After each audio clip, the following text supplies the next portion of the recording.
இப்படி ஒரு வாழ்க்கையா? அலுத்து கொண்ட முயல்கள். குட்டீஸ், எப்படி இருக்கீங்க?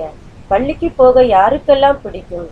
இல்லை இல்லை, ஒரே பரீட்சை, வீட்டு பாடம் என யாருக்கெல்லாம் வெறுப்பாக இருக்கும்? அப்படி வெறுப்பா இருந்தா கொஞ்சம் இந்த கதையை படிச்சுட்டு ஜாலியா படிக்க ஆரம்பிங்க. இப்போ கதைக்குள்ள போலாமா? தலை தெறிக்க ஒரு முயல் காட்டுக்குள் ஓடி வர, பின்னால் ஏதோ ஒரு மிருகம் விரட்டுவது போல மரம் செடி கொடிகள் ஆட, முயல் ஒரு இடத்தில் நின்று அதன் கூட்டத்தை அழைக்கிறது.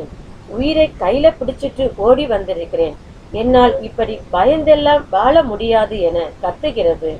முயல் இப்படி கத்தி கூச்சலிடுவதை கேட்ட மொத்த முயல் கூட்டமும் பதறி போய் வெளியில் வந்தன. ஓடி வந்த முயல் கூச்சலிட்டு கொண்டிருக்கும் போதே இன்னொரு முயலும் தலை தெறிக்க ஓடி வர, அதன் கழுத்து மற்றும் கால்களில் இரத்தம் கொட்டியது.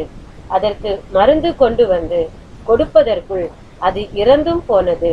இதை பார்த்து கொண்டிருந்த தலைவன், இதற்கு ஒரு முடிவு கட்ட வேண்டும், என்ன செய்யலாம் என தனது கூட்டத்தை பார்த்து கேட்டது. ஆளுக்கொரு யோசனை சொல்ல எதுவும் தலைவருக்கு சரியாக தோன்றவில்லை. முதலில் ஓடி வந்த முயல், இதெல்லாம் சரியாக வராது, நாம் இருந்தால்தானே இவர்கள் நம்மை கொல்ல துடிப்பார்கள், நாமும் உயிரை கையில் பிடித்து கொண்டு ஓட வேண்டாம் என சொல்ல, மற்ற முயல்களும் ஆமாம், நாம் ஏன் வாழ வேண்டும், மற்றவர்களுக்கு இரையாக வேண்டும், தினம் தினம் உயிருக்காக போராட வேண்டும், இதற்கு நாம் அனைவரும் இறப்பதே சிறந்த வழி என ஒன்றாக முடிவெடுக்க, தலைவரும் சரி என ஏற்றுக்கொள்கிறார். சரி, அப்போ நாளை காலை எல்லோரும் ஒன்றாக சேர்ந்து அருகில் இருக்கும் குளத்தில் விழுந்து இறக்கலாம் என முடிவு செய்து ஒரு கூட்டமே கிளம்பியது. குளத்தை நோக்கி வேகமாக படையெடுக்க, செடி கொடிகள் அசைய, அந்த இடமே பயங்கர சத்தத்துடன் அதிர ஆரம்பித்தது. குளத்தின் அருகில் கூட்டமாக பேசிக்கொண்டிருந்த தவளைகள் ஏதோ பயங்கரமான விலங்கு கூட்டம் வருகிறது போல பயந்து வேடிக்கை பார்த்து கொண்டிருக்க, முயல் கூட்டத்தின் இந்த செயல் அங்கிருந்த சின்ன சின்ன உயிரினங்கள் அனைத்தையும் பயந்து தலை தெறிக்க ஓட வைத்தது. கூட்டமாக பேசிக்கொண்டிருந்த தவளைகள் குளத்தில் வேகமாக குதிக்க ஆரம்பித்தன. இதனால் குளத்திலிருந்த மீன்கள் வேகமாக ஆழமான இடத்திற்கு சென்றன.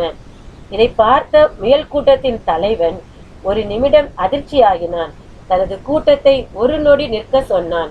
குளத்தின் அருகில் இருந்த சிறு உயிரினங்கள் உயிரை கையில் பிடித்து கொண்டு தாங்கள் ஓடியது போலவே இருந்ததை உணர்ந்தது. தனது கூட்டத்திடம், நாம் எந்த உயிருக்கும் இதுவரை பாதிப்பை ஏற்படுத்தியதில்லை, ஆனாலும் அவை நம்மை பார்த்து பயப்பட ஆரம்பித்தன. ஆக இதுதான் வாழ்க்கை, இதை வாழ நாம் அன்றாடம் ஓடியாக வேண்டும்.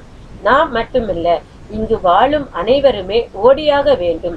அப்படி என்றால் இருக்கும் இந்த நொடியை நாம் அனுபவித்து சந்தோஷமாக வாழ வேண்டும் என்று தலைவர் கூறியதும் முயல்களுக்கு தவறான முடிவு எடுத்ததை புரிந்தது.